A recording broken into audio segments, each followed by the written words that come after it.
Hello and welcome to Conversations with Dr. Stephen Greer. I'm Dr. Greer and founder of SiriusDisclosure.com and the Disclosure Project. And I'd like to thank the folks at the World Puja Network for hosting us here every 2 weeks to bring you information and news about what we're doing on the world of disclosure, free energy, and contact with extraterrestrial intelligence. And really excited about what we're going to be talking about today. I have a wonderful gentleman here who has done so much work on the Sirius Facebook page, which is Sirius the Movie, on Facebook, and his name is Matt Humphrey. He's a volunteer who's been helping, who's done enormous amounts of work for us, and for which we are very grateful.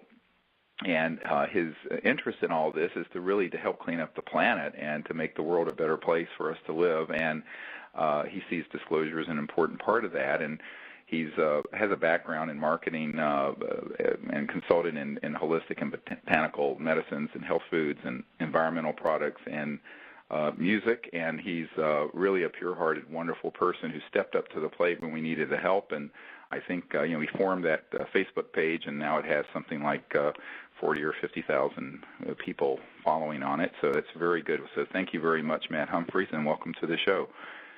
Thank you, Dr. Greer, and it's a pleasure to be on here with you. Well, yeah, go ahead. Yeah.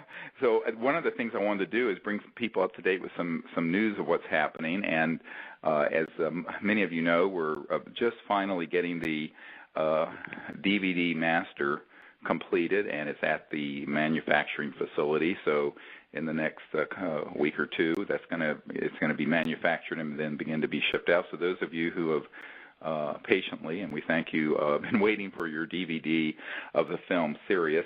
That is going to be coming out very soon to all of you.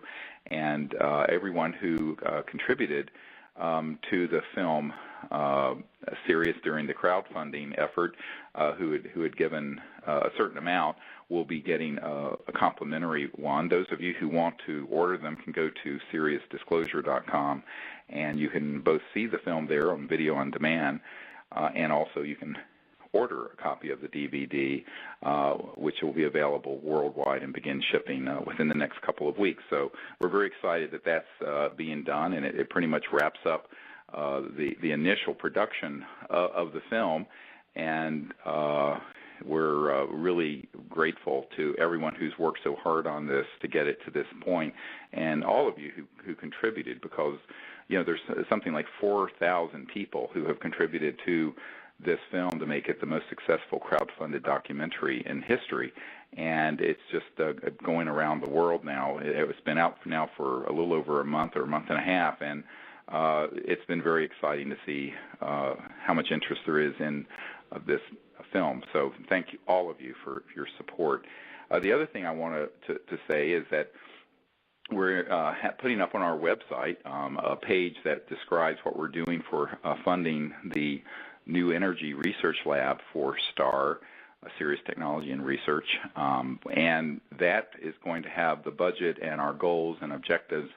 And so you can go to SiriusDisclosure.com and see what kind of progress we're making with the fundraising and what our plans are for a 2-year period to do the research and development on the zero-point energy systems and other innovative technologies that would get us off oil, gas, and coal. So that is up on our site, and we're very excited that we'll be able to continue with that campaign, and we're hoping the public and perhaps some larger investors as well may come forward to help us realize that dream, because it's desperately needed. I also just wanted to make a note that I know many people have been asking about our expedition to England, to the crop circles in late July and early August. That is full, and it's got a waiting list. So unfortunately, there's no more spaces on that. We will be having or planning to put together a expedition for the Close Encounters of the Fifth Kind initiative that'll be in the western United States this fall. And we're still looking the way it looks like we may have found a really fantastic retreat center that's surrounded by national forests that we can all stay at together and have a really great meditative retreat experience. We're still getting the details of that worked out, but as soon as we have them, we'll let all of you know. And if you want to sign up for our newsletter that comes out every week or so. You can go to SiriusDisclosure.com and just sign up, and it's free to do so. There's no membership charge or anything like that. So anyway, so I know what we're planning to do today. Matt has been working with the Facebook crowd and has a whole series of questions that are coming in frequently to that page. And what he's going to do is sort of represent those who have had the questions and present them to me so we can have a discussion about what all of you have been asking about. So, Matt, do you want to begin with that? Okay, yeah.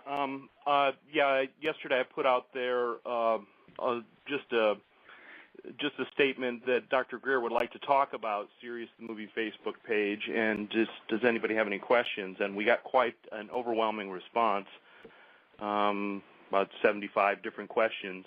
Oh, boy. We'll get through a few of them. Yeah, I think there's only time to deal with a couple of them. So, but one thing that seems to be on a lot of people's mind is what do you think we should do? How do you think we should deal with if the governments create a false flag operation or invasion, one that includes violence and fear? Well, you know what's interesting, when I'm asked that question, what I immediately go to, which shocks people, is that they've already done it. And I know there's a pregnant pause there, but for about 50 years, the classified programs dealing with UFOs and extraterrestrial intelligence has been feeding into the public an enormous amount of disinformation that's tailor-made to create fear and hatred of extraterrestrial civilizations. And this information has come out in a number of ways. The number one way is through the UFO subculture. The secondary way is through the Hollywood film industry and also through cable television series.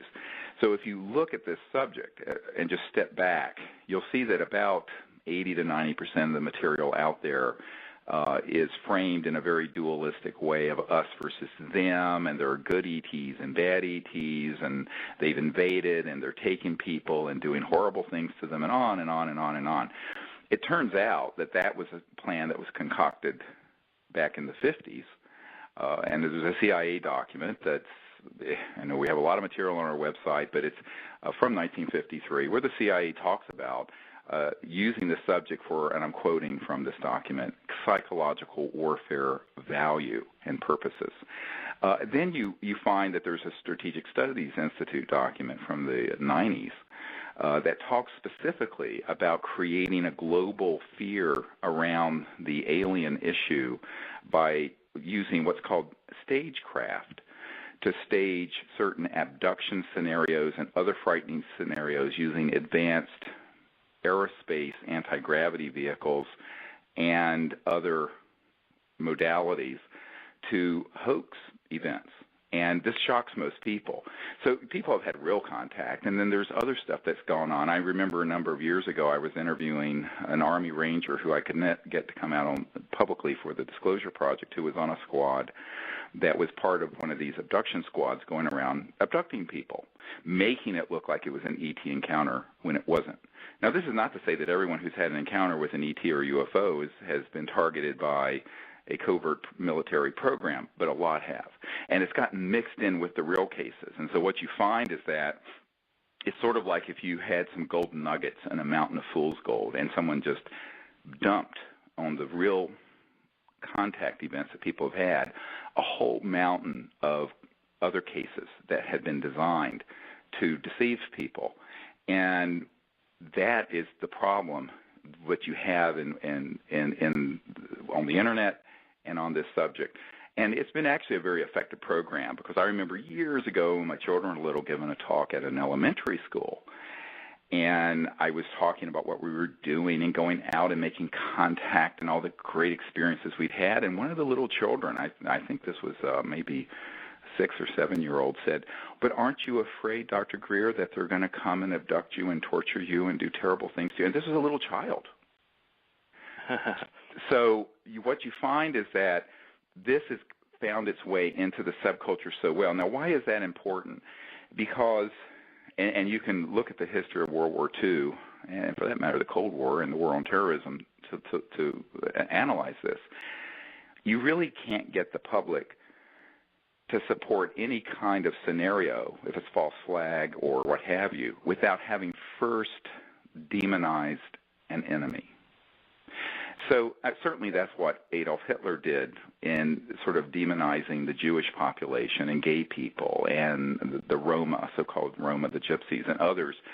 And this has been done all through the Cold War and propaganda efforts. And it was done, of course, in other scenarios. The Gulf of Tonkin incident is a famous case, of course, where they hoaxed and staged an attack on our own Navy vessels to expand the Vietnam War, because there was growing consensus that we should just not go into that misadventure, and the military-industrial complex and the warmongers and profiteers wanted us to expand that operation.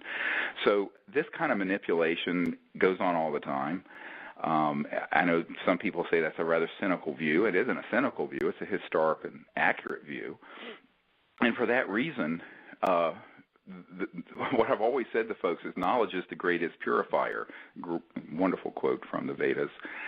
And if you know that something is being staged and there is stagecraft and that there are advanced anti-gravity devices made by Lockheed Martin and Northrop Grumman and other companies that can hoax an event, knowing that is halfway to not being tricked by it. So again, knowledge is very important, because in the vacuum of that, and this is what you find in the UFO subculture, a lot of people don't realize that what our capabilities are. So they think anything that goes bump in the night that's unusual has to be extraterrestrial, because they haven't studied what the capabilities are within the really high-end contracting world in the aerospace industry and the intelligence community, and importantly, counterintelligence and this sort of creating, sowing the seeds for a false flag operation. And of course, this was one of the things that Wernher von Braun on his deathbed was very concerned about, is that he knew personally about plans to eventually, after, he said, the Cold War and after global terrorism. And by the way, our testimony from Carol Rosen on that came before 9/11, was acquired before 9/11. But then after that, they would play this card of a threat from outer space, like Ronald Reagan said at the UN, where wouldn't it be easier to unite the world if we had a common alien threat to unite against? And I always thought, when I heard that, I said, how sad that people think the only way we can unite each other is to create a bigger enemy in space. This is not going forward. This is taking 10 steps backward, because we're trading international conflict and ethnic conflict for interplanetary conflict, which is not only insane, and not survivable, but a complete hoax. And so, but knowing about it and exposing that hoax is really, really important. Now, that I was told back years ago by a man who wrote something called The Controllers, a Martin Cannon, who had discovered a lot of these false flag operations that had been going on for decades in the UFO subculture. And he told me personally, he says, if you begin to expose this part of the agenda, they will do everything to marginalize you and defame you and attack you. And the counterintelligence community will stand up everything they can, because this is part of their long-term plan. And that's what Carol Rosen talked about, as did Wernher von Braun, that there was this plan to be able to move from a global superpower conflicts and then global terrorism issues to some larger existential threat that's out in space. And of course, that way you can grow the military-industrial complex from $1 trillion a year to $2 or $3 or $4 trillion a year globally. And it's a little bit like the movie Independence Day, where they go, let's kick alien butt, and it's like this whole, let's unite the world in fighting these marauding, and that's, of course, the stock and trade of 90% of Hollywood movies on this subject, as well as, unfortunately, most documentaries on this subject, which is why we wanted to do something different with the film Sirius. I don't think people really understand, Matt, how deep the capabilities are. Many people will see some of the things that have happened. They'll say, oh, well, humans couldn't have done that, could they? The answer is yes. I mean, if whatever you've heard about in terms of really high-tech military warfare in electronics and aircraft, there are things that are 20 generations more advanced that are in these so-called unacknowledged special access projects or super black projects. And have they been used to create scenarios that confuse people and scare people? Yes. So in a sense, we're already living in that period of, I call the preparatory phase. And for the most part, the public have bought that hook, line, and sinker. And that's the unfortunate part. I think all we can do is say, look, before everyone starts running Chicken Little style, oh my God, the sky is falling, people need to stop and look at what the agenda would be. Who benefits from this kind of us versus them duality? And is that really the future we want? Do we want to go from conflicts amongst people and ethnic groups and races and national groups and economic philosophies and what have you into interplanetary conflict? I think most sane people say no. But if people can be manipulated in their beliefs and their perspectives and their prejudices, then it makes it easy to then do something that would be a false flag event because they've already prepared people, like this little child that asked that question, to be predisposed towards thinking there's a threat out there and that, oh, yes, we need to come together as a people to resist that. Now, of course, when this was asked to me by a man at Wright-Patterson Air Force Base some years ago, there was a colonel, Canola, who was sort of very senior at the Foreign Aerospace Science and Technology Center, which had been the Foreign Technology Division of the Air Force that had received the Roswell crash remains. And when I was sitting out there at this meeting, a meeting he did not want to have, he was ordered to have it with us by the head of Air Force Intelligence, who was ordered by the head of Intelligence Joint Staff to make it happen. And he turned to me, he says, well, what if some of these civilizations are hostile? And I said, well, let's think about this for a minute. You're talking about civilizations that have the ability to go faster than the speed of light and travel amongst star systems. Their technologies would be in the hundreds of thousands to millions of years more advanced than ours. If they were hostile, we wouldn't be sitting in this room breathing the free air of Earth. It would have all been over about the time we detonated the first atomic bomb at the Trinity site.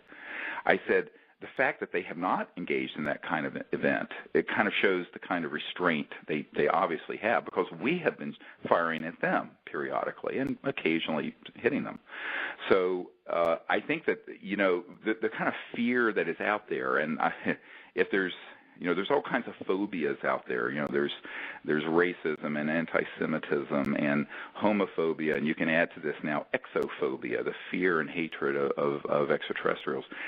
This is sort of the thing that is not useful, but I think that if you were looking at it from a strategist's point of view of how do we control large numbers of people on a subject that they don't really control. They don't really control what the ETs are doing and how they're coming and going.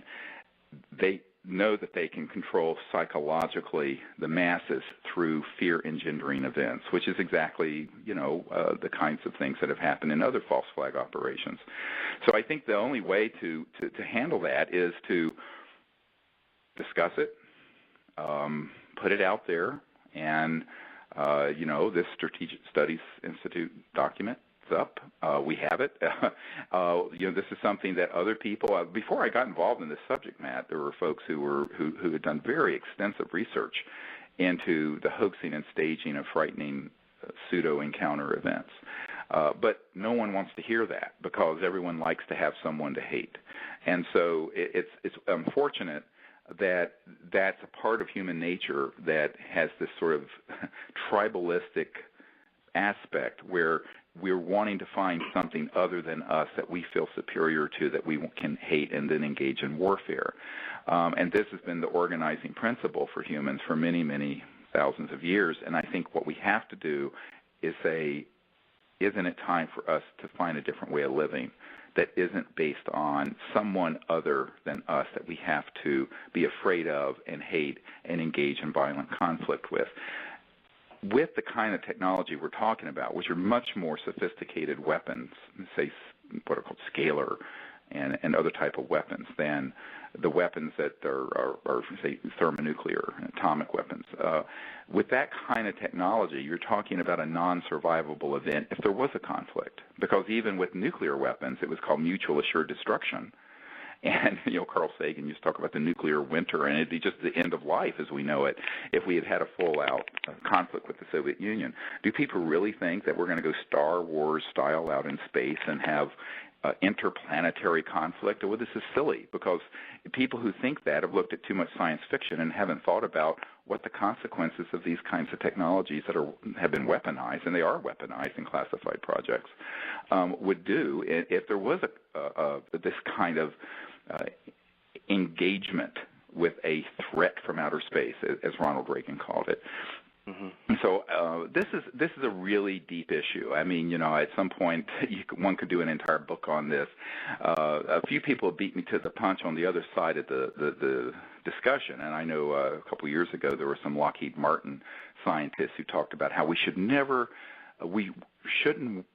try to make any contact with extraterrestrials because it's likely that they will want to engage in a hostile conflict, but we need to be preparing now for that conflict. And, of course, these were people who were tied into the aerospace industry, which would receive the contracts for the multi-trillion-dollar build-up. The reality is that the opposite is really closer to the truth, that at least it's my understanding that most of what we would consider to be more real contacts have been very benevolent, and they've been benevolent. Yes, they've been benevolent. They've been scientific, or they've been wanting to have us understand them and have them understand us better. And I always say, part of this is an anthropocentric projection, and what I mean by that is people project onto something that really says more about themselves than what they're discussing. And I think that, one of the great sayings in the Vedas, it's more on the World Puja Network, I like referencing the Bhagavad Gita and the Vedas a lot, is that the world is as you are. And if you are about fear and insecurity and hatred, you're going to project that out there onto others. And in this case, since you're dealing with something that is really different from another race or another continent or another people or economic system. You're talking about civilizations from another planet. It's very ripe for exploiting if you want to exploit that part of human nature, to be afraid of the unknown or to be afraid of the otherness, which, of course, is the roots of racism and all the other isms. But I think what we have to think is, okay, over this past 100 years, what have we learned? Have we learned the lessons of the Jim Crow era and the Cold War and the Holocaust and these other horrific things that humans have done to each other? And for all the fear-mongering that goes on the ET issue, I always point out, look, let's not get carried away here with that. We can show that 200 million people have been killed on planet Earth through warfare at our own hands in the last century alone, never mind through recorded history. So we've become a sort of an existential threat to ourselves, and this is an existential threat to ourselves, but then the question becomes very quickly, are we being viewed as not only a threat to ourselves, but a threat to others? And if we start going into space with very advanced systems that are way beyond the space shuttle, with the consciousness of otherness as opposed to cosmic consciousness and oneness, we are a very risky group of people at that point.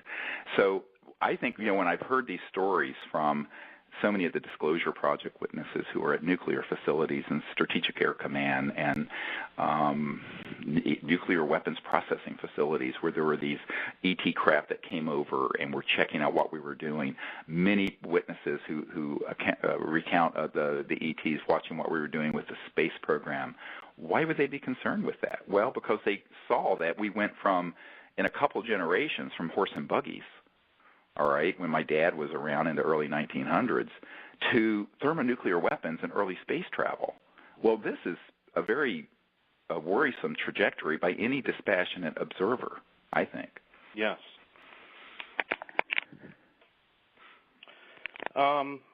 So should we move on to another question, or? Sure. Oh, absolutely. Okay. Yeah, but those are my thoughts on that. Okay. A lot of users, a lot of people that are on the Facebook page would like to know if you have any plans to make another documentary or a video that might be focusing specifically on the CE5s. Yes, in fact, those of you who want to go and see the film Sirius, you can see it online now, and you get the DVD, and we hope to have more theaters showing it soon. And the film Sirius goes into the whole concept of close encounters of the fifth kind, which is when people using the protocols we've developed that involve very Vedic concepts of consciousness and remote viewing, make contact and invite contact with these interstellar civilizations without prejudice. In other words, we're not saying this race can come and that. We're not engaging in interstellar racism when we do this. It's a very ambassador, conscious and non-dualistic framework, that's the hardest part for people to get through, first of all. But once people get to that point and they realize that these protocols really do work, and on our website you can go to SiriusDisclosure.com, and there are Android and iPhone apps where the entire meditation procedure, remote view program, the tones that we project out into space are all in this app. It's a very large app. It's like, 50 megabytes or something. But that you can get and begin to practice this. And there are now thousands and thousands of people around the world doing it.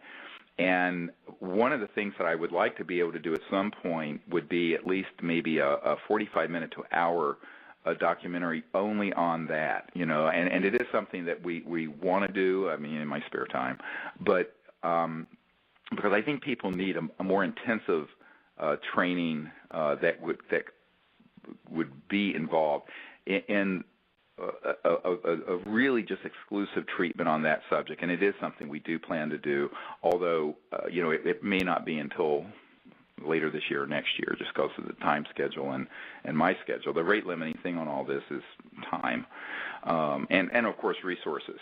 But it's more a time issue. But that is something we are planning. It is actually on the drawing board, and we're outlining it. And I want to point out that there's an enormous amount of photographic and audio evidence and experiences that we've had over the years, some of which are outlined in the book Extraterrestrial Contact, Countdown to Transformation, that you can get on our website, that comes with a DVD that also shows a lot of the really amazing and cool things that have happened.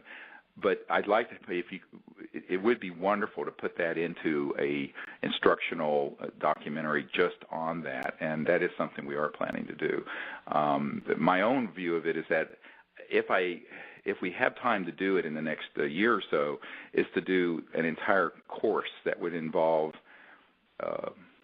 when we go out for a week, such as we are in England, where the sessions would be recorded and edited into certain specific modalities. So it probably would be more like a 10 or 20-part series that would go very in-depth into meditation, remote viewing, the contact protocols, the kinds of phenomenon that we experience that range from craft appearing to electronic tones emerging out of transdimensional space-time to fully materialized objects that are near us, or transdimensional beings that are ETs that are floating outside the circle that you can see as sort of an energy field that when you digitally photograph them show up like the photograph that's on the website, on the CSETI site.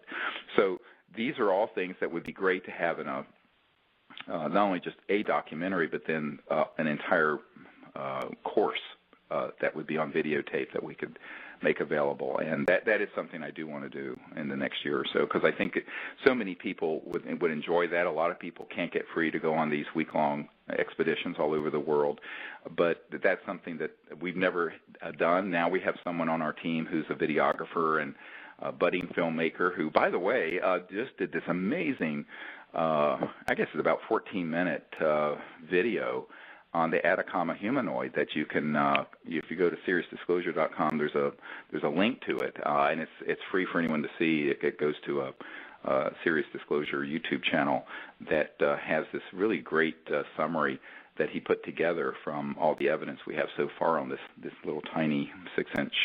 Yes, I think he did a great job on that little film, and it also helps to answer some of the unanswered questions that are out there about the Atacama humanoid. Yeah, have you seen it, Matt? Did you get the Yes. chance to? Yeah. Yeah, it's great. Yeah, I think he did a great job, and I think Zan Gillies did a wonderful job, and so we're hoping that we can do something on the CE5 initiative. We're planning in the next few weeks to do something just on what we want to do with the Energy Research Lab. That would also go up like that. That would go through a lot of what our plans are, what the issues are, what the strategy is. Yep, a lot of people have questions about that as well. Oh, do they? Okay, well, that's great. Just, where are the funds going, and how, what type of progress is, being made towards the Energy Lab, et cetera, et cetera? Well, I mean, of course, we're in the very early stages of any fundraising, but there's a couple of $100,000 that's been raised, which is good.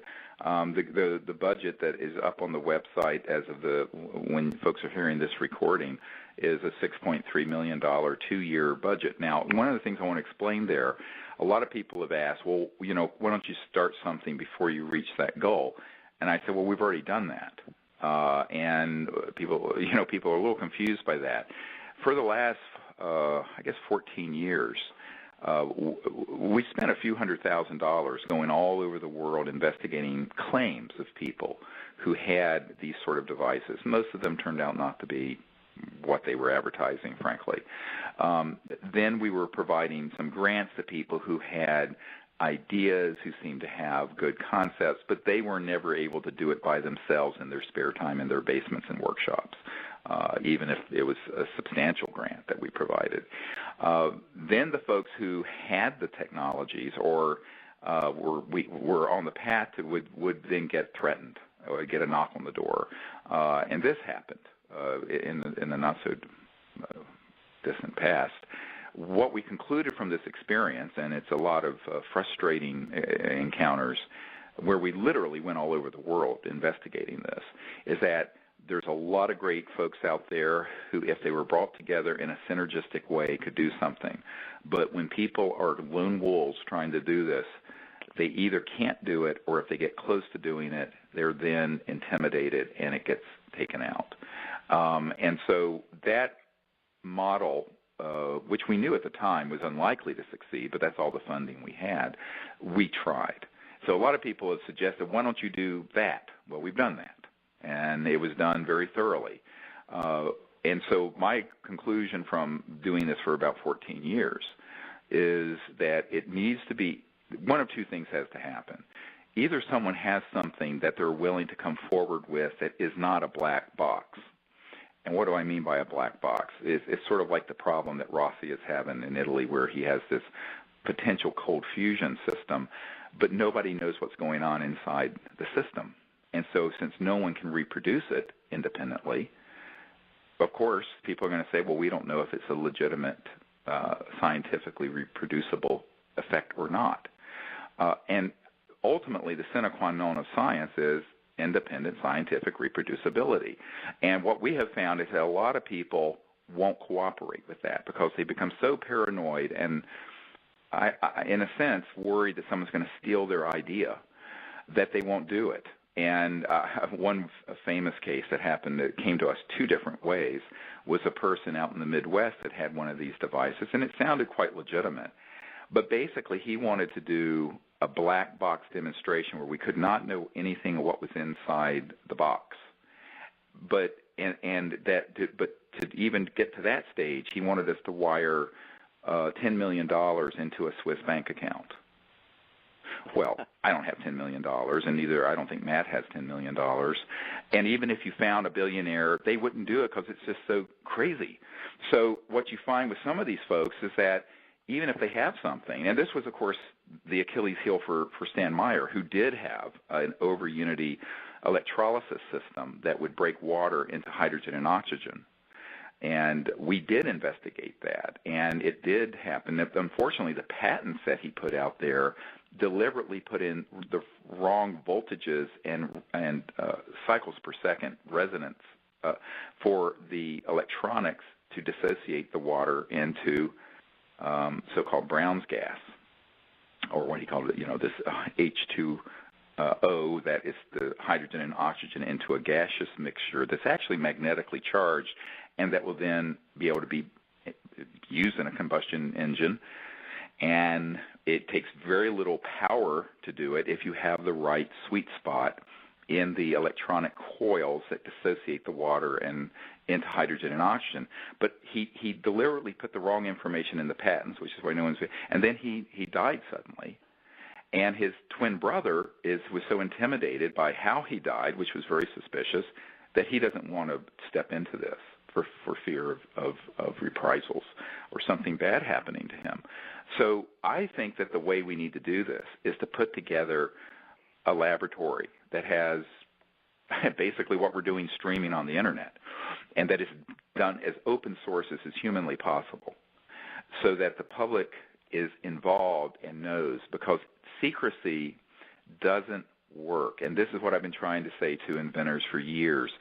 The sort of the inventor syndrome, where they want to become very secretive, doesn't work. So what we're proposing to do is to raise what in research and development world is a very small amount of funding, $6.3 million, to have a lab that's staffed with around 18 people initially, of engineers, physicists, machinists, electrical engineering, mechanical engineering, materials specialists who know what specialized materials, and then customized high voltage,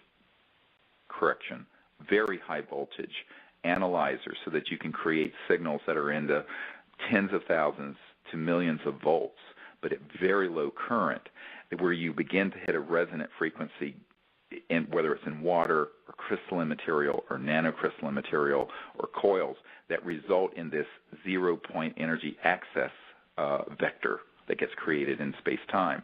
And we understand the principles. We have a lot of information on how to do it.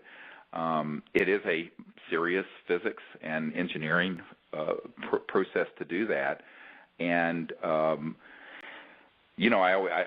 tweeted the other day, kind of tongue-in-cheek, that if we had 10% of what the IRS spends on its frivolous parties, we could do this. And so our goal is to do it that way, because the other ways that people have suggested doing it, we've actually already done.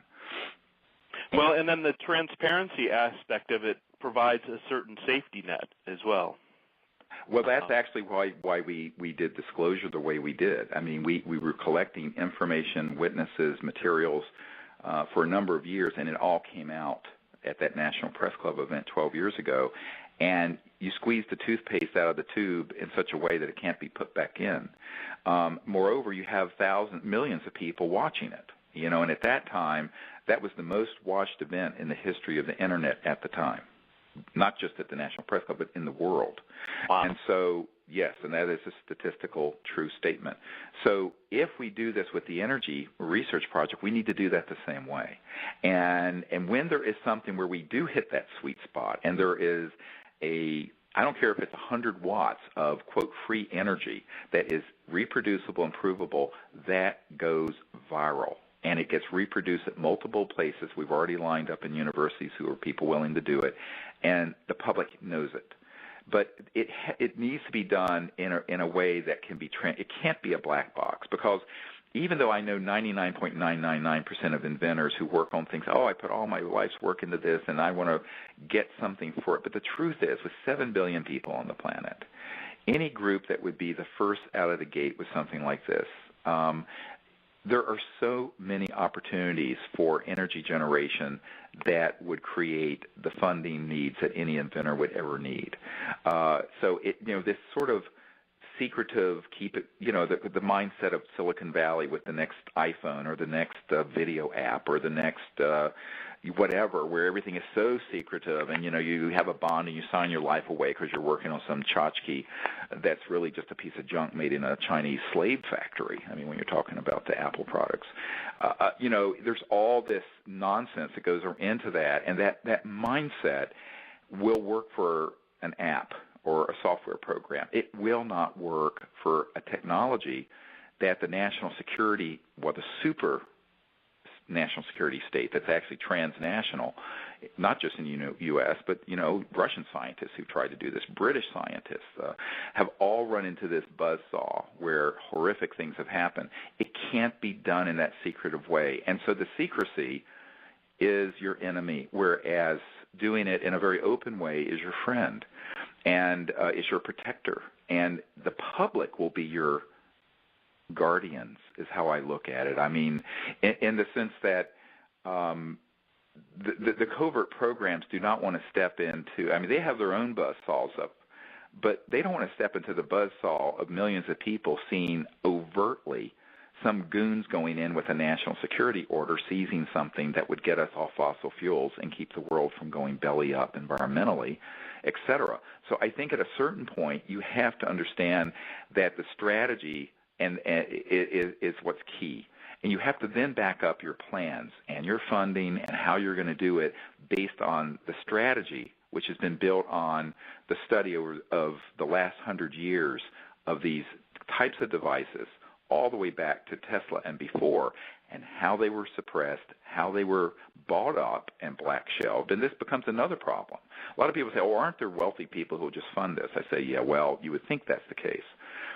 And in reality, there aren't, because when they begin to drill into it, they're afraid if they're the primary funder, something bad will happen to them or their family. Well, how do I know this? Because I've met with many of them. And I think, so the public has to say, well, if we want to do it, let's do it. Now, we have 80-some thousand people on our mailing list. If everyone on that list every month basically clicked the donate button and gave $10, which is the price of a deli sandwich, in a few months we'd have that budget. It is true. And what I have said to people, if the public doesn't want to support it, I don't want to hear people complain about it's not out there, because you're not going to do a serious physics research and development program like this for nothing. And if you do it in an undercapitalized way, where someone's trying to do this in their spare time out on their farm, you're setting yourself up for what we've already gone through in the last 10 years, and that is some very fruitless and dangerous experiences.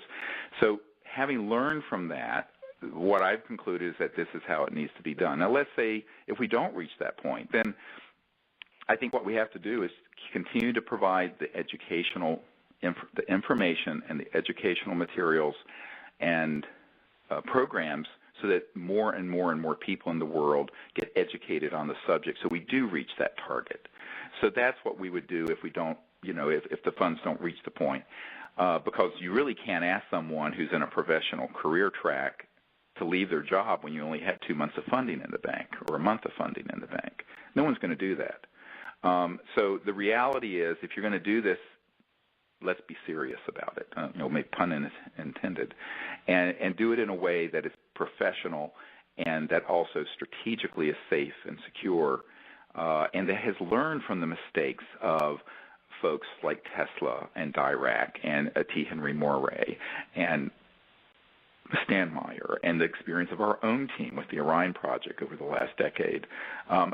If you don't learn from these experiences, you're going to repeat them. And so that's what we're trying to bring to this strategically. And so that's what it would be positioned to do. Now, I don't know if the public or some people who have higher net worths who could contribute more funds to this effort will step up to the plate and do it. All we can do is articulate our plan and put it out there and see if there's support for it. And if there is, we can go forward. If not, we'll continue to work this every way we can. And so that's what we're trying to do. And I would say to people who are asking about it, it's really more up to everyone listening, because everyone with social media and Facebook and Twitter can network this information to everyone they know. And if a lot of people provided a little bit of support, we'd be there. Well, yeah, and then once again, the whole issue of not having the money come from one source, which could, be squelched, or could be, a vehicle for squelching the whole program if it was, all the eggs in one basket. But we really appreciate all the support that any viewer of the movie or anybody out there wants to contribute. It's easy to do that. Just go to SiriusDisclosure.com. We have a donation page there. Well, and the other thing is that if someone does have an operational device, and I don't rule out that there could be someone out there, we're very happy to look into that if they can be rational. We're not interested in someone sending us a videotape of saying, see, this works, now send me $500,000 so I can do more work on it. Well, that happened this week. So that's not going to happen. So let's, get out of crazy town for a nanosecond and talk real world. What we need to have is the ability to, if someone has something, that they would cooperate with transparent testing by independent people and independent reproduction of the system to show that it is reproducible and there's not some trick going on. And the reason that's so important is that, I'll give you one example. A few years ago, there was someone who had a black box. It was a circuit that was encased in resin, plastic. And they claimed that if you put this in the power supply to any motor, it reduced by 50% the amount of energy it would use because it was pulling energy out of the infinite field of energy, and et cetera. So we said, oh, that's really cool. And in fact, the Southwest Research Institute had done a test on it and said, yeah, it is. So we took this, did an MRI, because we couldn't take it apart. And we found out that it had a circuit that was changing the power phase angle and tricking the meters. It was using the same amount of power, but the meter was being alternated by a feedback loop that changed what's called the power phase angle. And electrical engineers will know what I'm talking about. And it was a total scam. So, now it took us months, and Dr. Eugene Malov and some of the most brilliant people, and God rest his soul, he was murdered a few years ago, got to the bottom of it.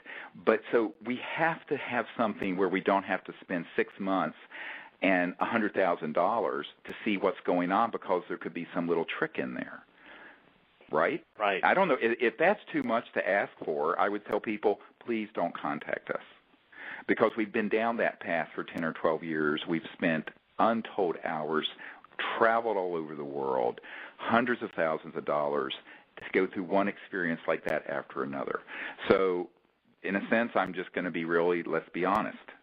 If someone has something legitimate, it needs to be able to be transparently tested. If not by us, who? DARPA? The Department of Energy? It ain't going to happen.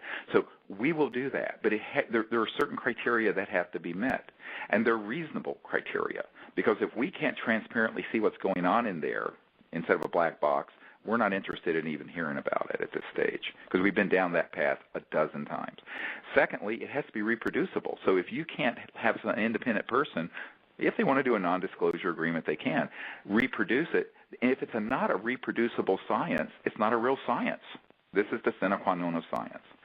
So I think that those are reasonable expectations. And let's get to the punchline. If you're really wanting this to get out to the public, to 7 billion people who desperately need it, it's eventually going to have to go to massive manufacturing, where a lot of people are going to know what's in there. And the first 1,000 people who buy it are going to be people who are going to take it apart, reverse engineer it, and come out with a better mousetrap. So this whole secretive paranoia stuff is, dare I say, nonsense. And we really don't have time to waste on nonsense at this point. The world is in an emergency. We're in a geopolitical and environmental emergency, and an existential threat to the survival of our species and to our planet going forward. So we need to be mature and thoughtful about this, and that's all we're asking anyone who would approach us with an existing device, that they cooperate in that way. And if they don't want to, and they have a different philosophy about patenting and secrecy, that's fine. But they should go to someone else and not to us. And so hopefully all of these efforts can help move us in the direction opposite from our addiction to oil. Right. I mean, that's the goal. The goal is, well, there's several goals. We have to, first of all, understand and map out in our minds where do we want to be in a year, 5 years, 10 years, 100 years, 1,000 years? As the Chinese saying goes, unless we change directions, we're likely to end up where we're going. And we're headed towards a really terminal, dreadful event if we stay on the path we're on. So we need a pretty dramatic course correction, and it's getting pretty late in the game, in my opinion, to do it. It should have happened 100 years ago when Tesla and others started coming out with this information. We certainly should have world peace, and on top of that, universal peace. We need to bring out these technologies that are used for peaceful and not weaponized purposes, and we need to come together as a people and decide to do that. And the consciousness of, what I call the people of hate, who are always trying to figure out someone new to hate, that we also have to leave behind. Because if you look at the last 100 years, it was either, I grew up in the South in the Jim Crow era in the 50s, 60s, and it was either black people, or there was misogyny, or it's this race, or this creed, or that religion, or gay people, or this person, or that. There's always someone new to hate. And now, of course, the new, as I said, exophobia, the new thing that people like to get together and be afraid of are the ETs. But so that whole consciousness of division precludes a future. Because with these kinds of technologies, we can't go forward with the mindset of conflict and division. There will always be diversity and differences of opinion, but it doesn't have to go to the point of armed conflict and the kind of things that have happened in the last 100 years. So that's the big conscious choice we need to make, and that becomes the consciousness of peace and of oneness. And the experience of that in consciousness and higher states of consciousness becomes the foundation for safely bringing out these sciences and technologies so that they can be used for the betterment of humanity. And I've had people say, we'll never be evolved enough to handle this. I said, well, we better be. Because we don't have another 100 years of burning fossil fuels and engaging in warfare with, various types of increasingly advanced weapons. There is a big change that we have to make, and the sooner we make it, the better it will be for ourselves and our children and our grandchildren. And that's what gets me up every day to keep doing this, is the realization that this is well within our reach. In other words, the thing that I find really beautiful about this is that everything we need to know and everything that we need to have in terms of science, technology, and even consciousness and understanding is on the planet right now. It needs to be organized and brought out. And that requires, it is a heavy lift because there are a lot of special interests, shall we say, who want to move things in the other direction of centralized global control, continuation of the petrodollar control system and macroeconomic slavery. The people who want to keep people divided with a new enemy to fight want to present the us versus them scenario for ETs and humans. There are all these agendas that are operating which belong to the past yuga, the Kali Yuga, the one that's closing. I call it the 452,000-year yuga that we need to get over.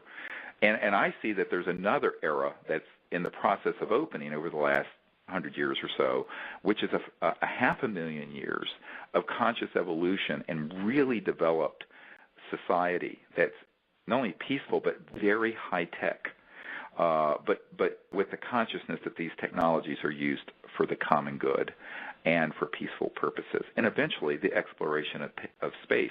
And what I've always said is that with people, when they go out on these CE5 contact expeditions, if they go out there under the stars with a pure heart and an innocent frame of mind, without prejudice and fear and negativity of this or that or the other ET group, they find that the universe opens up in mysterious and amazing ways very quickly, sometimes enigmatically, sometimes not in ways that you would expect, but these civilizations are waiting and watching and ready to welcome us, but there are certain criteria that need to be met. We can't go out there into this future with the consciousness of the nastiness and conflict and division that has dominated the last 100 years. And so it's an evolutionary process.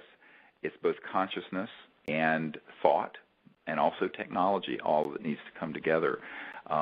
And the good news is that all that is known and here. We just need to gather the momentum. And the wonderful thing is the more people who understand that and practice meditation and see this good future and visualize it and do things to help make it happen, it creates this stirring in this, what Rupert Sheldrake called the morphogenic field, that, like the 100th monkey, where it non-locally propagates and manifests that good future.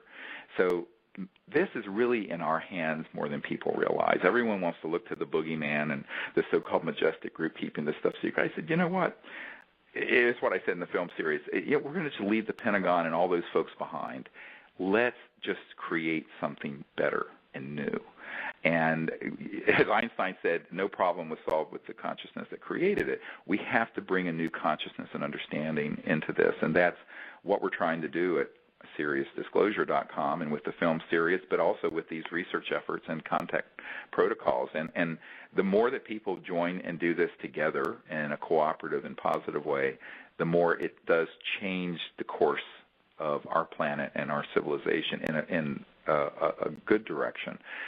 And I think people have to empower themselves with that knowledge that we really have more power individually and collectively than we give ourselves credit for. And we give too much power to interests that would want to stop us. It's not that they're not real, and I've certainly gone through the buzzsaw dozens and dozens and dozens of times with people who are detractors and attackers and stalkers and defamers and all kinds of nasty stuff. But that's really noise. The real issue is this vision that has to guide us as a people into a really beautiful future, a transformative future. And that's what we stay connected to. And if we stay connected to that and we work together to do it, it will come to pass. That's excellent. How much are we almost out of time here? Or do we have? Oh yeah, we have another maybe 5 minutes. So yeah, we can take some more. One more question. Sure. If you're on a CE5 expedition and practicing the CE5 protocols, once you make contact with an alleged extraterrestrial, then what's the next step after that? Well, I think that the main thing is that if you're in a state of consciousness where there is both remote viewing and direct contact, that you stay in that state. And it's really not about any particular agenda of a conversation. It's about coming together and being together. And that's the experience we've had at this phase. And so I think that if there's we have been on expeditions where people have physically been touched, where in Joshua Tree once 4 ETs materialized physically under some Joshua trees that the group saw that were there and then dematerialized. So the main thing is to stay peaceful and centered and convey your intent that you are an ambassador from humanity and Earth to their people, because what it's really about at this stage is building the communication and the contact and the relationship, and that can take place in many forms. I know one of the first nights we were out in Borrega Springs a couple years ago, there was a policeman and a fireman they were a married couple from New York City that and she and her husband came, and they just saw the Earth. They did this with such an innocent and pure heart. And that night, there was a craft that was transdimensionally humming outside their room. And in their bedroom was an ET that was there for, I think, a couple of hours that they both saw and were in this state, of communication and contact with, in the most beautiful state of consciousness and communication. And what will be conveyed depends on the individual. If you're there with an entire team, the intent would be for everyone on that team to have contact with ambassadors from their civilization to you, and to have that as a continuing process that goes on. And it does. People in the lucid dream state, in the meditative state, and physically around their house or in their yards will have this continue. And at this phase, what we're doing is wanting to build this relationship that is built on the concept of the oneness that exists in universal consciousness, that the mind itself is this infinite field that all of us can come together in, and it's the ultimate communication system, is mind itself. And every point in space and time is actually connected through the awareness of every individual. So every person is a quantum hologram that's connected to everywhere in the cosmos. This is what's amazing about the nature of conscious reality. And once you begin to experience that, and the ETs, you have an experience with a craft or an individual ET, your intent is to continue that relationship that can take place in many, many forms, in many dimensions, including physically. Sometimes, not always, but it can evolve that way. And how it evolves, I think, has a lot to do with the readiness and the preparation of the individual, as well as what the ETs are interested in exploring with that individual. My experience is that these civilizations are very eager to make these sort of personal contacts with people and in groups if folks are in the right intent. And the question of intent, why you're doing this, why are you there, becomes determinative and more important than any technical restraint. And so I always say to folks, if you're there for the right reasons, to make contact and be in a peaceful state. And when I've had these experiences, I actually put my hands out with my palms facing outward, with my arms hanging beside my side, and make sort of a triangular vector with my two hands and my third eye, connecting with them and inviting them in a state of universal peace and the oneness that we share as conscious beings, because the mind and consciousness that's within us and the sentient conscious faculty that's within these ETs is the same single mind. And that knowledge and experience becomes then the gateway to very easy communication and continuing and ongoing contact that can take place in many, many ways, whether it be physical 3D, lucid dream, astral, meditative thought, electronic, all the ways that we outline in the book, Countdown to Transformation. So I think that's really what you want to do. It's more of a process within yourself and preparation, and then seeing where it goes with any given ET and species. And frequently, when we've done this, there will be many different species together from different civilizations.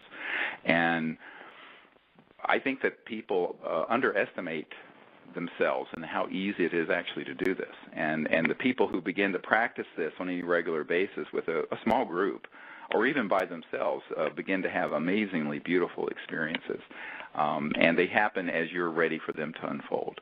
So there's really a lot of different ways to access this experience then, either through a group, a formal training with your group, or which people can get to through etcontactnow.com, or on their own using the app. There's an app. Right. Or once you know the protocols and have some training, then you can form your own group or work with Costa Macraeus' groups, which there are, I think, over 1,000 groups now. So there's a lot of different ways to get at this material. Right, and I think that ultimately, even if it's yourself and a few people where you live doing this on some regular basis, it develops the skill of meditation, remote viewing, and contact. And we have found that the ETs always manifest in some way. Now, it may not be the mothership landing where you go on board and have bagels and lox. I mean, people have a very, almost childish concept of the way interstellar civilizations would interact. They can do that. And that has happened, but that's the least likely way. The more likely way are the whole array of experiences that we've outlined. And I think if it isn't, what happens is less important than what state you're in that facilitates it happening. And that state is the meditative, deep state of oneness in consciousness, cosmic awareness. And civilizations that travel amongst the stars, that go from one point to another, in order to do that, they are dropping out of 3D, 4D space-time, and they're going into other dimensions that are increasingly thought substance, astral. And their technologies are operating at that level, and then they reemerge into this dimension. But they may reemerge only partially, and it may be a sphere. It may be something that looks like a hologram. It may be an energy field. It may be a tone that's like a crystalline signal that's around you that conveys knowledge and information in a very abstract way. There are so many ways that these civilizations do this. So I think we try to project the way that we would, drive up in our car to someone and go and say hi and shake hands.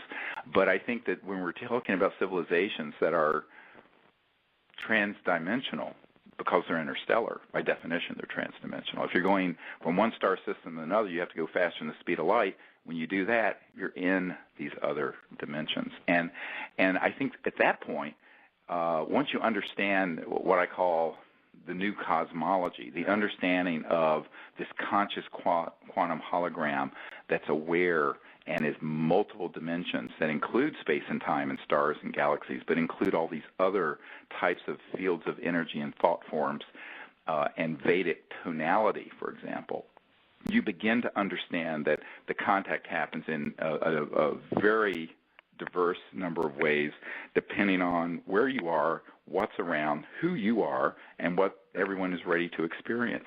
And so preparing yourself is the key thing, and practicing it makes it more and more perfect. And we have found that the groups that have been doing this for a few years have just amazing experiences in the whole array of objects that are materialized, craft overhead, beings that appear in the field in ways that are transdimensional or kind of like holographic conscious beings, like the picture of this E.T. At Joshua Tree.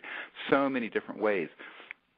And I think that this, getting back to where we started on this particular show, this is one of the reasons why I do want to do a documentary and sort of a tutorial on this, so that people get a sense of what kinds of things might you experience and have we experienced, and how do they appear? Because it's not just one simple answer, and it has much more to do with the state of consciousness the person and the team is in than anything the ETs are about, because they can appear in a multiplicity of ways, all of which are fascinating and beautiful.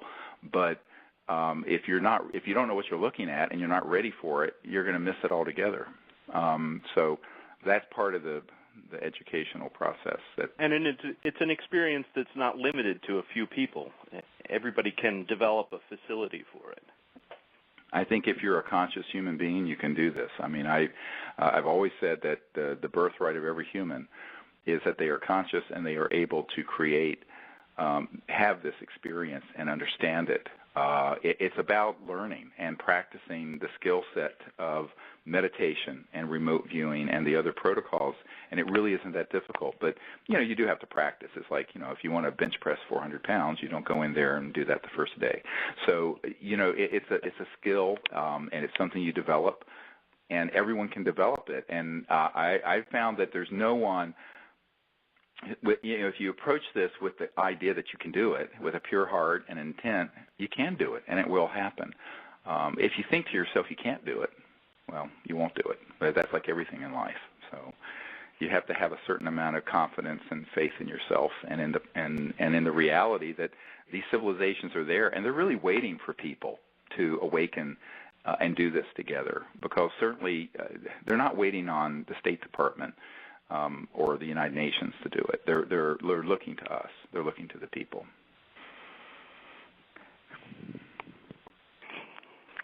So, well, I think we're out of time. I would like to thank you, Matt, for organizing all this and then interacting with everyone on the Facebook page and being part of this program today. It's been wonderful speaking with you.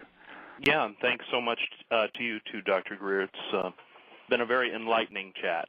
All right. Well, thank you. And all of you at the World Puja Network, thank you for hosting us here. And all of you listeners, keep looking up. And to find out more about what we're doing, you can go to SiriusDisclosure.com. That's SIRIUS Disclosure.com. And until next time,